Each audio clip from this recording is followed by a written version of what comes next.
하루 50만 명 최다 확진, 공포의 미, 유럽, 봉쇄령, 섣불리 봉쇄 풀었다 코로나 재확산, 한 달간 불, 이동 제한, 독, 시설 폐쇄, 미도, 식당 등 실내 영업장 문 닫아. 미 유럽 주가지수 3% 이상 급락. 유럽과 미국을 중심으로 신종 코로나 바이러스 감염증 2차 확산 속도가 가팔라지면서 전 세계 1일 신규 확진자 수가 처음으로 50만 명을 넘어 역대 최고치를 기록했다.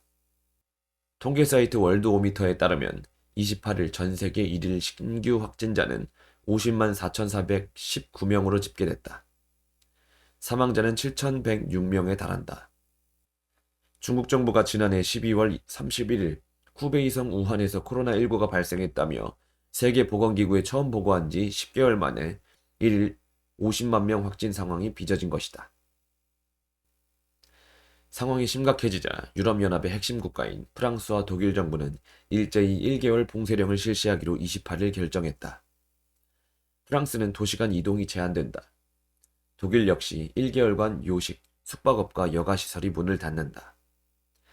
미국 역시 텍사스주, 위스콘신주 등은 제한적으로 문을 열던 식당과 미용실 등 실내 영업장을 폐쇄하고 다시 강한 제한 조치를 시행하기로 했다. 중국의 첫 보고 후 94일 만인 4월 3일 전 세계 1일 신규 확진자는 10만 명을 돌파했다. 이후 각국의 강력한 봉쇄와 방역 조치로 코로나19 확산이 주춤했으나 여름 휴가철 이후 다시 증가세로 돌아서면서 9월 4일엔 전 세계 1일 신규 확진자가 30만 명을 넘겼다. 그러다가 최근 미국과 유럽의 코로나19 2차 확산이 거세지면서 1일 신규 확진이 20만 명 늘어 50만 명을 돌파한 것이다. 미국과 유럽의 주요 국가들은 지난달부터 1일 신규 확진자가 수만 명에 달하는 2차 확산세를 겪고 있다. 이들 나라는 6, 7월 봉쇄 조치로 코로나19 확산세가 주춤하자 이동 제한, 상점 폐쇄, 초중고교 방학 등 제한 조치를 속속 해제했다가 다시 봉쇄 조치로 강화로 돌아서고 있다. AFP 통신 등은 섣부른 봉쇄 해제 조치로 유럽이 코로나19의 새로운 진원지가 되고 있다고 진단했다. 이날 미국, 독일, 프랑스 등 서방 주요국의 대표적 주가 지수들은 일제히 3% 이상의 낙폭을 기록했다. 뉴욕 증시의 다우존스 30 산업 평균 지수는 전장보다 943.24포인트 급락해 6월 11일 이후 최대 하락폭을 기록했다. 당원 고쳐, 서울 부산시장 보선 공천, 대선 전초전 보기 못해. 비위로 재보선된 후보 불공천, 당원 고쳐서라도 후보 내기로. 공당 도리. 천벌이 있을 것. 더불어민주당이 내년 4월 7일 서울 부산시장 보궐선거 후보 공천을 공식화했다. 당 소속 선출직 공직자의 잘못으로 열리는 재보궐선거에 후보자를 추천하지 않는다는 당원을 고쳐서라도 두 보선을 잡겠다는 것이다. 국민의힘은 천벌이 있을 것이라며 반발했다. 차기 대선에 결정적 영향을 미칠 보선을 160일 앞두고 여야가 선거전으로 조기 전환하는 양상이다. 민주당 이낙연 대표는 29일 당 정책의원총회에서 공천을 통해 시민의 심판을 받는 것이 책임있는 공당의 도리라며 당 최고위의 동의를 얻어 후보 추천의 길을 열 수 있는 당원 개정 여부를 전 당원 투표에 붙여 결정하기로 했다고 했다. 민주당은 이날 31일과 다음 달 1일 전 당원 온라인 투표를 하기로 했다. 현행 민주당 당원에는 당 소속 선출직 공직자가 부정부패 등 중대한 잘못으로 그 직위를 상실하여 재보궐선거를 실시하게 된 경우 후보자를 추천하지 않는다고 명시돼 있다. 이에 김종인 국민의힘 비상대책위원장은 기자들과 만나 자기네들이 당원 당규에 자책 사유가 있으면 후보를 내지 않겠다고 한 것인데 이는 약속 파기라고 비판했다. 여야 후보들의 움직임도 구체화될 것으로 보인다. 서울시장 후보로는 여당에서 우상호 박주민 의원, 박영선 중소벤처기업부 장관 외에 추미애 법무부 장관이 거론되고 있다. 야권에선 안철수 국민의당 대표가 국민의힘 또는 범보수 단일 후보로 출마할지가 핵심 변수로 부상하고 있다. 대선 전초전 포기 못해. 비판 여론 무릅쓰고 보선 공천. 더불어민주당이 내년 서울 부산시장 보궐선거 후보 공천을 위한 당원 개정 절차에 착수하기로 하면서 5개월 앞으로 다가온 보궐선거 레이스가 본격화됐다.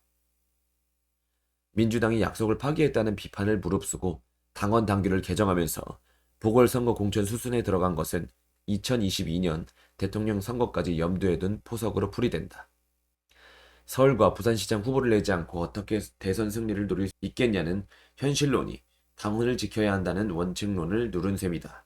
보궐선거 160일을 앞두고 여당이 공천 수순에 들어가면서 선거 국면이 벌써부터 달아오르고 있다.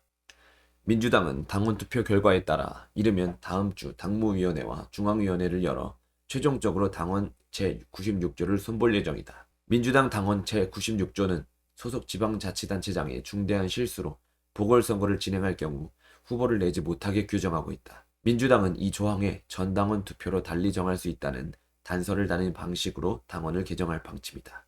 이낙연 대표가 공천이 책임 있는 공당의 도리라고 한 만큼 당원 투표 역시 개정으로 결론이 날 가능성이 크다. 민주당은 당원 투표가 마무리되면 후보 경선 절차까지 속전속결로 마무리 짓겠다는 계획이다. 민주당이 2015년 문재인 대통령이 새정치민주연합 대표 시절 당 혁신 차원에서 마련한 규정을 뒤집었다는 비판을 감수하면서 개정에 나선 것은 보궐선거 예비후보 등록이 한 달여 앞으로 다가온 가운데 더 이상 공천을 미룰 수 없다는 판단 때문이다. 한중진 의원은 국민의힘은 이미 경선준비위원회까지 꾸려서 경선 규칙을 정하고 있는데 우리 당은 너무 늦었다며 부동산 문제 등으로 민심이 심상치 않은 만큼 후보들이 공식적으로 뛸 수 있게 해줄 필요가 있다고 말했다. 서울 부산시장 선거가 사실상 차기 대선의 전초전이라는 점도 공천 강행 결정의 배경이다. 수도권의 한 의원은 인구 1, 2위 도시의 선거전을 치르다 보면 자연스럽게 지역 조직도 정비가 되고 그 여세를 몰아 2022년 대선을 치를 수 있다고 말했다. 민주당의 결정에 대해 야당은 날선 반응을 보였다. 국민의힘 주호영 원내대표는 민주당을 향해 온갖 비양심은 다한다. 천벌이 있을지어다라고 했다. 민주당이 무공천을 요구했던 정의당 김종철 대표도 지도부가 문제를 책임지기보다는 당원들에게 책임을 돌리는 게 바람직한 것인지 의문이 들고 유감이라고 밝혔다. 하지만 민주당이 후보 공천을 공식화한 만큼 국민의힘 내부에서도 공천과 경선 경쟁이 본격화될 것으로 보인다. 국민의힘 보궐선거 경선준비위원회는 30일 부산을 직접 찾아 공청회를 열 예정이다. 또 국민의힘은 공천관리위원회 안에 후보자들의 도덕성 검증을 맡을 시민검증위원회를 별도로 설치하기로 했다. 박원순 전 서울시장과 오고돈 전 부산시장의 성추문으로 보궐선거가 열리는 만큼 도덕성 검증을 강화해 차별화하겠다는 취지다. 대법 MB 징역 17년 확정, 4달 2일 재수감. 횡령, 뇌물 혐의로 벌금 130억도.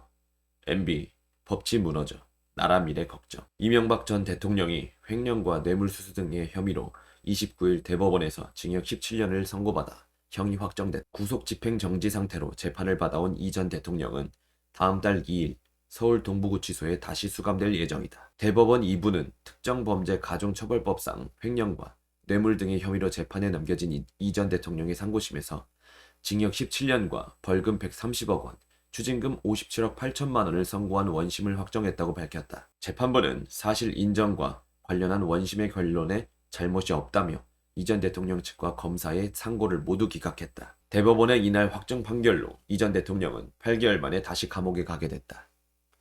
2018년 3월 구속된 이 전 대통령은 약 1년 만인 지난해 3월 2심 재판부로부터 보석 허가를 받아 풀려났다. 2심 재판부는 올해 2월 이 전 대통령에게 징역 17년을 선고하며 법정 구속하고 보석을 취소했다. 하지만 이 전 대통령이 이에 불복해 재항고하면서 6일 만에 일시 석방됐다. 이 전 대통령이 그동안 구금됐던 1년을 제하면 자녀 형량은 16년이다. 1심 재판부는 이 전 대통령이 다스의 실소유자이며 비자금 조성을 위해 다스 법인자금 246억 원을 횡령했다고 판단했다. 또 다스의 미국 소송비 59억 원을 삼성이 대납한 행위 등이 뇌물수수에 해당한다며 징역 15년과 벌금 130억 원, 추징금 82억 원을 선고했다. 2심 재판부는 뇌물 및 횡령 규모가 더 크다고 보고 징역 17년을 선고했다. 이 전 대통령은 이날 대법원 판결에 대해 법치가 무너졌다. 나라의 미래가 걱정된다는 입장을 밝혔다.